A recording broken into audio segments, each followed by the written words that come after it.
आप सब बच्चों को एक सूचना बताया जा रहा है और आज 23 मार्च है ना। तो भारत सरकार का तुगलकी फरमान जारी हुआ है कि आप सब बच्चों का विद्यालय फिर बंद किया जा रहा है क्योंकि कोरोना बढ़ रहा है। शांत रहिए कि आपका विद्यालय आज से 31 मार्च तक विद्यालय बंद रहेगा, ठीक है।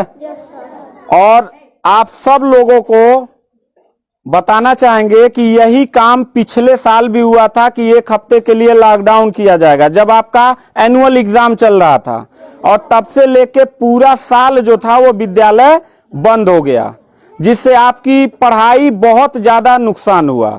और इस साल जब विद्यालय खुला, आपने किताब कॉपी अपना सारा व्यवस्था कर लिया, तब हमारे तुगलकी फरमान जो हमारे सरकार हैं वो अब आदेश कर दिए कि अब फिर जो है कि ये विद्यालय फिर बंद होगा। माननीय योगी आदित्यनाथ महाराज जी, मैं आपसे पूछना चाहता हूं कि आप बच्चों के भविष्य के साथ और जो प्राइवेट अध्यापक विद्यालय में पढ़ा के अपनी रोजी रोटी कमा खा रहे हैं, उनके पेट पे लात क्यों मार रहे हैं? इन बच्चों के भविष्य के साथ खिलवाड़ क्यों कर रहे हैं? ठीक है, कोरोना अगर बढ़ रहा है, विद्यालय बंद था, पूरे साल में किसी एक अध्यापक ने, किसी एक प्रबंधक ने कभी भी विद्यालय खोलने के लिए कोई धरना प्रदर्शन नहीं किया और हम लोगों ने पूरा सपोर्ट किया। लेकिन बीच में अगर कोरोना फैल रहा है तो मैं आपसे पूछना चाहूंगा कि जब गोरखपुर महोत्सव आप करा रहे थे तब कोरोना फैल नहीं रहा था। जब आप आके यहाँ पे इलाहाबाद के प्रयागराज में कुंभ का मेला लगवा रहे थे तब कोरोना नहीं फैल रहा था, जहां पे करोड़ों लोग स्नान करने गए। और अभी हरिद्वार में महाकुंभ का आयोजन आप करवा रहे हैं तब कोरोना नहीं फैल रहा है। बिहार में चुनाव हो रहा है तब कोरोना नहीं फैल रहा है। और विद्यालय जो बच्चों का सबसे देश की रीढ़ की हड्डी होते हैं, जिनकी बुनियादी शिक्षा, प्रारंभिक शिक्षा आप बिल्कुल बर्बाद कर दिए हैं पिछले 2 साल से, और अब जाके फिर लॉकडाउन आप लगा रहे हैं। तो आपसे पूछना चाहेंगे कि बच्चों के भविष्य के साथ आप मैच क्यों खेल रहे हैं?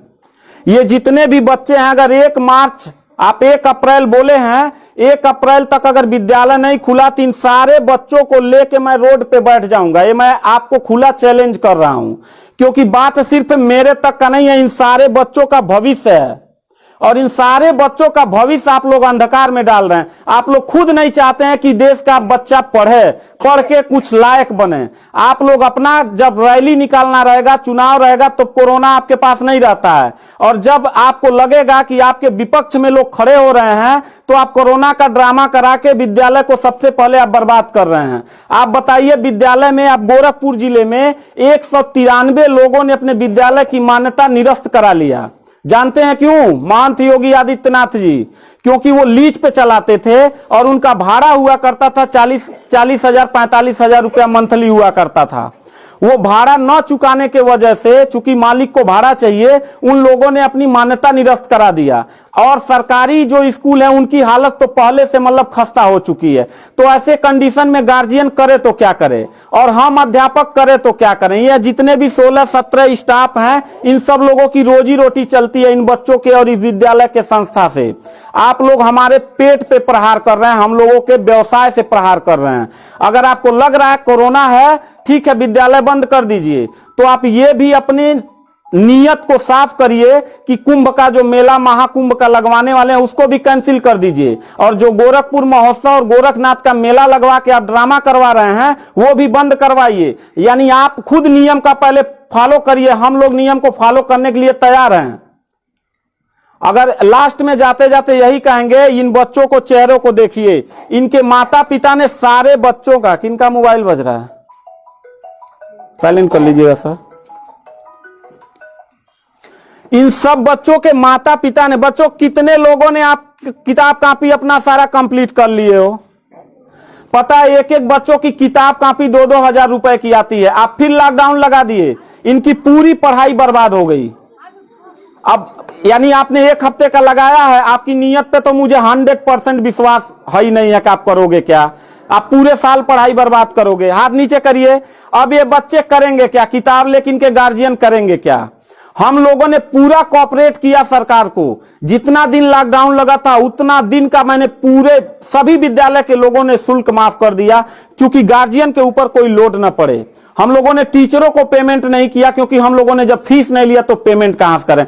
हम लोगों ने पूरा सरकार का साथ दिया, जितना हो सकता था सब लोगों ने साथ दिया। लेकिन अब इतनी कंडीशन होने के बाद, विद्यालय खुलने के बाद आप लोग विद्यालय बंद कर रहे हैं, ये बहुत ही गलत कर रहे हैं। और आपका पॉलिटिकल जो फंडामेंटल जिस पे आप चल रहे हैं कि जिन नियतों पे आपका बर्बाद होने वाला है, मैं लिख के आपको दे दूंगा कि अगर फिर से 1 अप्रैल के बाद, ठीक है, अगर 1 हफ्ते के रोकने के बाद कोरोना भाग जाता तो मतलब 1 हफ्ता आप बंद कर लीजिए, बिल्कुल हम लोग 1 हफ्ता नहीं पढ़ाई कराएंगे। लेकिन अगर फिर साल भर का ड्रामा आपने किया तो निश्चित तौर पे याद रखिएगा कि तानाशाही उतना ही अच्छा लगता है जितना तानाशाह के अंत होने का समय ज्यादा दूर हो, और आपका समय बिल्कुल नजदीक आ गया है। तो मैं उम्मीद करता हूं कि आप ये काम बिल्कुल मत करिएगा। 1 अप्रैल के बाद अगर विद्यालय फिर से आप बढ़ाएंगे तो इन सब चेहरों को देख लीजिए, और इनके गार्जियन को लेके, अपने पूरे स्टाफ को लेके जिले से लेके मैं प्रदेश लेवल तक धरने पे बैठूंगा, इस बात को याद रखिएगा। क्योंकि सवाल यहां सिर्फ मेरे रोजगार का नहीं है, मेरे जितने सहपाठी और जितने मेरे कर्मचारी लोग हैं और इन बच्चों के पढ़ाई का भविष्य का सवाल है। तो मैं इन बच्चों को लेकर धरने पे बैठ जाऊंगा, और जरूरत पड़ा तो असंवैधानिक भी हो जाऊंगा। इसी के साथ मैं सरकार से रिक्वेस्ट करूंगा कि अगर 1 हफ्ता में बंद करने से कोरोना भाग जाता है तो हम सब लोग आपके साथ हैं, अगर नहीं भागता है तो 1 अप्रैल से छोड़ दीजिए। हम लोगों को कोरोना होगा, मरेंगे, क्या करेंगे वो हम लोगों की रिस्पांसिबिलिटी है। आपको इतना चिंता करने की जरूरत नहीं है, क्योंकि कोरोना में लॉकडाउन लगाने के बाद खाना हम ही लोग पहुंचाएंगे, लोगों के आने जाने की व्यवस्था हम ही लोग करेंगे, उनके दवा दारू की व्यवस्था हम ही लोग करेंगे। आप सिर्फ ड्रामा करेंगे, सिर्फ थरिया पिटवाएंगे और मोमबत्ती जलवाएंगे, इससे ज्यादा तो आपकी कुछ औकात है ही नहीं है। तो मैं उम्मीद करता हूं कि 1 अप्रैल के बाद आप विद्यालय खोल दीजिएगा। इन बच्चों के भविष्य के साथ आप लोग खिलवाड़ मत करिएगा।